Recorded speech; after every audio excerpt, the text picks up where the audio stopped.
We understand each other to know when when it's a serious battle. Like, oh, okay, this battle can't wait. No problem. Let's handle it. Let's deal with it now.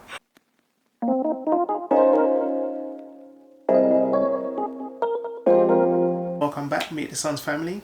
We are here with another special video. We celebrated our 12th wedding anniversary last month. Yeah.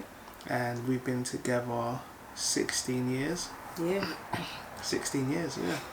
I'm not gonna lie, I had to use a calculator to figure out how many years exactly it's been since we've been together. Jeffrey said 16 and I was like, is it 16? Like, has it really been like that long? But yeah, together 16 years, married for 12 years. Let's get into the video. So for a while now we've been wanting to do like a series on like marriage, our relationship, kind of like dive a bit deeper into kind of our journey. We kind of started it briefly last year when we did the married at 20 and 22, but it kind of like stopped there. Like in between that time, Jeffrey went back to work, the kids went back to school, we came out of lockdown, got pregnant and gave birth to the science at the same time. So yeah, it's just been go, but it's something that we have been wanting to revisit. And we have had quite a few comments, kind of like in previous videos, from people wanting to hear like more about our relationship journey. And for this video we're going to be basically discussing us growing up within our marriage. If you have watched the Married at 20 and 22, you will know our story. We got married at, well, we met when I was 16 and Jeffrey was 18. So it goes without saying that we've had to do a lot of growing up. A lot of our experiences also based on lessons that we've learned, and we're just here to share part of our journey with yourselves, and hopefully it inspires and helps, if not a few couples out there, even if it just helps the one couple. I think even single people as well. Yeah, single people. Add to that. Yeah, single people. I think there's a key question out there is, you know, what's marriage like? Is marriage really sweet?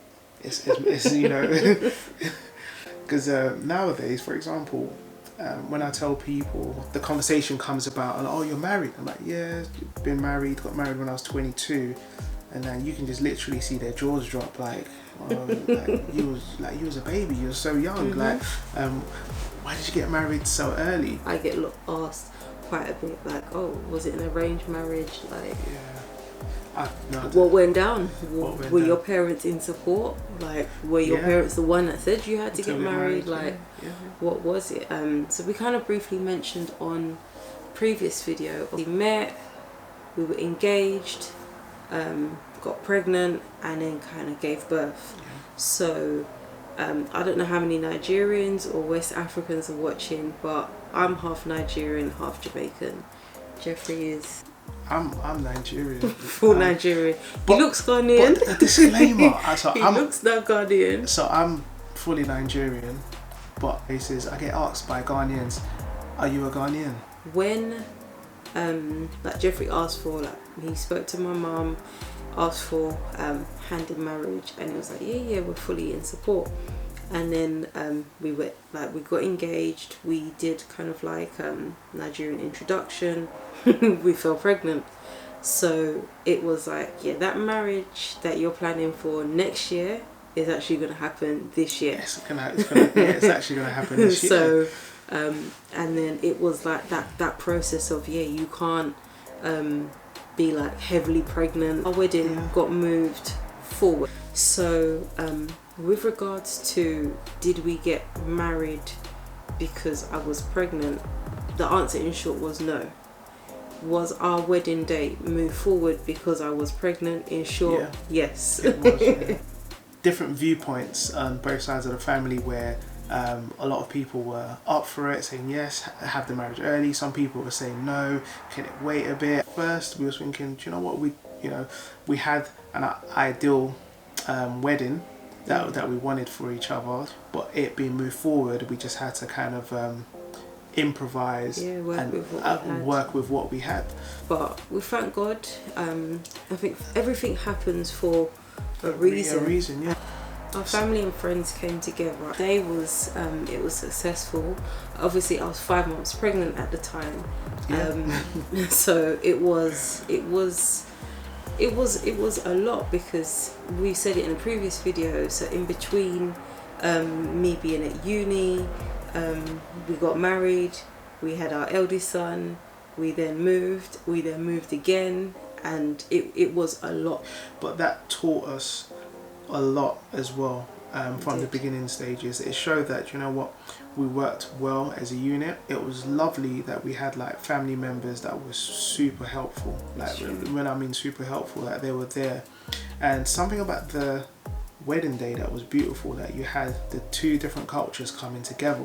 Most of my friends were Caribbean, and all they wanted was just the Nigerian food, the jollof, and you had the Nigerian side eating the Caribbean food and loving it. So this was the beginning of our journey as a married couple. This takes us to another part of our journey as well, when we talk about growing up together. I believe it taught us a lesson that, you know, you can deal with these. If you can deal with these types of pressure, you can also deal with any type of pressure that you come under. A lot of times, like, sometimes you might hear people say, like, how did you know, kind of like, Jeffrey was the one? I don't know if you've been asked that question before. Yes, I have. If you kind of dig under the surface of, is there actually the one for you? Is there somebody that God has ordained for you, or is it just you're kind of working with what you got? I believe there is the one that God has created for you. Yeah, I do believe that. You believe that God has set like one person in this world aside for you? I do. I believe that there is that one for you, because this will lead on to our next video. But it's based on how we met. You know, because sometimes you just think to yourself, you've got like the right timing, being at the right place at the right time, or being at the wrong place but it just happened to be the right time. Sorry, I don't want to confuse anyone. But when you think of like how things, you know, come to play, how the universe and how people come together, you've got to think to yourself, it could only be one thing. Because could you imagine me staying in Nigeria and not coming over to they wouldn't be Jeff and Roxy, or Roxy and Jeff, and then we wouldn't have like the 4 Bambinos. True. Do you know, it's a hard one, because I do believe that there is the one that like God has set aside for you. However, well, for us in that case. However, at the same time, I feel like you're the one for me because I choose for you to be the one for me.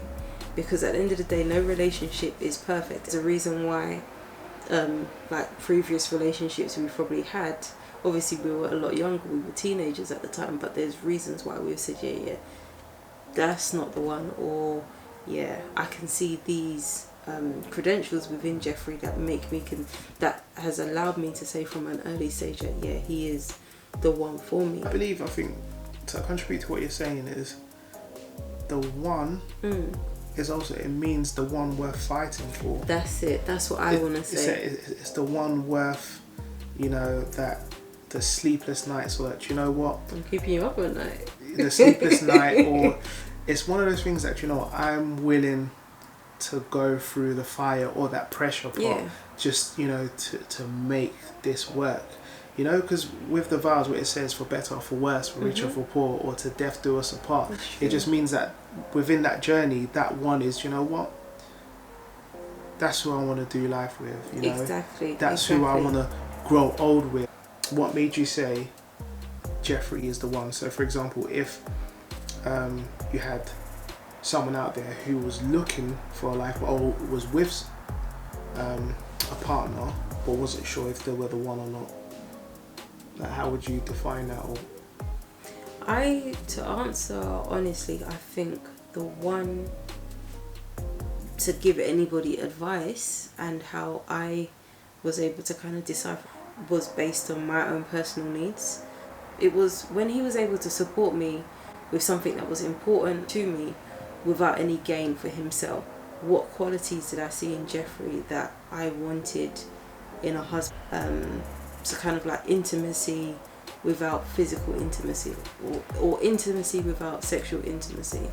And for me, that was when it was something very small but something very significant, and that was, I was studying, and I needed like time to revise, and Jeffrey was like, he'll help me revise, and I was like, oh, okay, like we're not really studying the same thing, but if you want to. And it just so happened that what Jeffrey was helping me revise for, I was 2 marks away from getting 100% to study. I remember once when we were revising, and an auntie came over to the house, and she was like, oh, is Roxanne not supposed to be studying? And then my mum was like, yeah, she is, like her boyfriend is helping her. And then she was like, boyfriend, is she studying books or is she studying boyfriend? But it was so Nigerian funny. aunties, you know, Nigerian aunties. So I was about 19. So there was a family member who had a cleaning business. So there'll be time to time where I'll be out with the boys, with the lads, the man them, just go and just help out the family member who had a cleaning business. But when me and Roxanne started dating, we were like always together. We were like inseparable. At first, I'll say to Roxanne, yeah, I'm busy, I've got to do something. But it came a point I said, you know what? I can't, keep like lying about this, about what I'm doing or where I'm going, or making up excuses. So with the cleaning business, there were like several sites that we will go to. I kind of like gave her A half truth. Roxanne was finishing work, so I brought her around to the cleaning site, and then I was literally taken back. Roxanne wasn't judgmental, or well, she didn't say anything. Who knows? She could have been in her head thinking, not for me. She could have been like, like calling up her friends and that. I don't know, but no. Truth be told, she wasn't judgmental. She literally helped me like it was her family, like her own family business, like it was a family member's business. And then from there, she actually came along with me whenever I was called upon to help out, when the business was under pressure, or there wasn't maybe enough hands on deck. So Roxanne would actually come with me and help out at the different sites. So I think from then I was like, wow, like, in my head I was thinking, who else would kind of would do this? Like, who's got such a heart? So from then I was like, yeah, she's the one. There was other moments, but I said that was the moment for me. Wow, we've actually come a long way, and I say that not just as a couple, but like individually. It's like, I think the other day, Jeffrey did something, and like it really grated me. Let me start from the beginning. I was returning something. I was returning some shoes that we got for Ezekiel for school. It was paid for. It was paid for with Jeffrey's card. Long story short, he had the card that the item was purchased with him. And when I got into the shop, I was like, oh my gosh. And I said to Ezekiel, your dad's got a card, does that work with him? And Ezekiel was like, oh no, you've got to come back here. And I was like, no, your dad will come back. And I was like laughing to myself. In other words, in Roxanne's word, that would have been 0 to 100. Yeah, literally. But like, there's, in terms of like my individual growth, it's realizing that not everything deserves a reaction. What I'm basically saying is that there are ways to kind of deal with stuff in a diplomatic way. Like, it was laughable, because I just thought, oh my gosh, I've come back to this area 2 days in a row and I still aren't able to return it. He didn't even end up returning it after all of that. I still went back a third time, but it was just an example, a more recent example of like growth for me individually. But my uncle actually said to me the act of no reaction, and the day he said that to me, I was like, what do you mean the act of no reaction? We used to like fight fire with fire. I was like, no. It's kind of a thing that I'm not backing down. Roxanne's not backing down either. It's like, both of us are holding on to our point. Rhinos It's like locking horns. two rhinos. Like no, like no, that's disrespectful. No, you was disrespectful. You and always want to have the last say. You don't want to seem like the one who's being passive and be like, oh, okay. Oh, I'm not a donut. No, I'm not a donut. They'll take me for a donut. My individual growth would be being more vocal and actually communicating. I wasn't brought up in a home where we were open with our emotions, or we spoke. We just spoke about how we felt. There was no communication. You just kind of got on with it. You're a man. You're not supposed to reveal your feeling. Men aren't supposed to cry. You just kind of get on with it. Masculine, but to be fair, take it on the chin. Take it on the chin. But that's not masculine. That's not masculinity. I think being masculine is me growing into who I am, where I think now I'm more vocal about how I feel, my intentions, or my expectations as well. I think letting these things out and speaking about them, it brings about healing. So my individual growth has been, communicating, being vocal, not holding stuff in, because I feel like in the past it would be, whenever maybe I was upset about something, I'll just be silent. Literally. I'll be silent, and I feel like it's like that for a lot of men. You be silent. My expectations, like, you should know me by now. You should know that. You know what, that pees me off. Like, it's like Roxanne's not in my head, and a lot of the times Roxanne knows what's happened, but I feel like she just wants me to speak about it. That's true. Yeah, and that's the thing. Like, a lot, because we know each other so well. So there's times where, like you're saying, things can be grinding her, and I know what it is, but I just wanted to say it. Just speak. Let's talk about it. And I think that's how we've grown as a couple. By kind of knowing each other well, to the point of knowing kind of like each other's expectations of each other, and kind of being mature enough to kind of like put our hands up and say, do you know what, but not penalising each other when we don't meet those expectations. Exactly. So and I think likewise for me as well. It's like, that's the growth. That's the growth. Yeah, if you haven't been vocal, if we haven't communicated about it and come to an understanding where we are, talking as one, on the same page, that much a better understanding of each other. Yeah, and I think of ourselves as well. Ourselves, we kind of know ourselves a lot better. I think we've matured as individuals, and then we've also matured as a couple.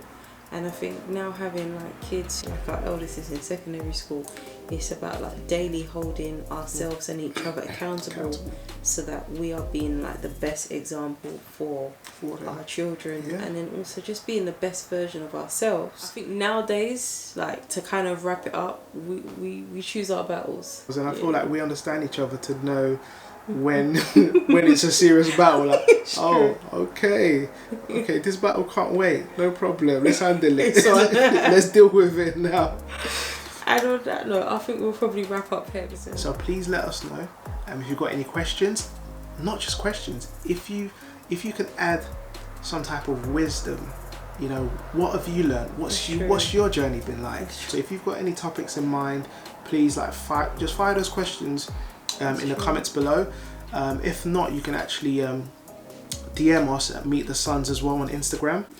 If you obviously if you don't feel confident enough putting out your topic in the comments below, go to our Instagram. We'll definitely be doing a get to know us as well, where because like Jeffrey said, like, a lot of people still think that he's Ghanaian.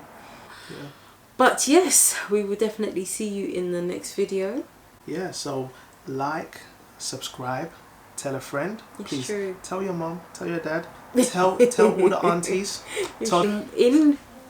I think obviously, like, in another video we will definitely share kind of like more in detail, like how we met. But just to kind of give the guys out there a little bit of hope, and ladies out there a bit of confidence. You guys want to hear that story.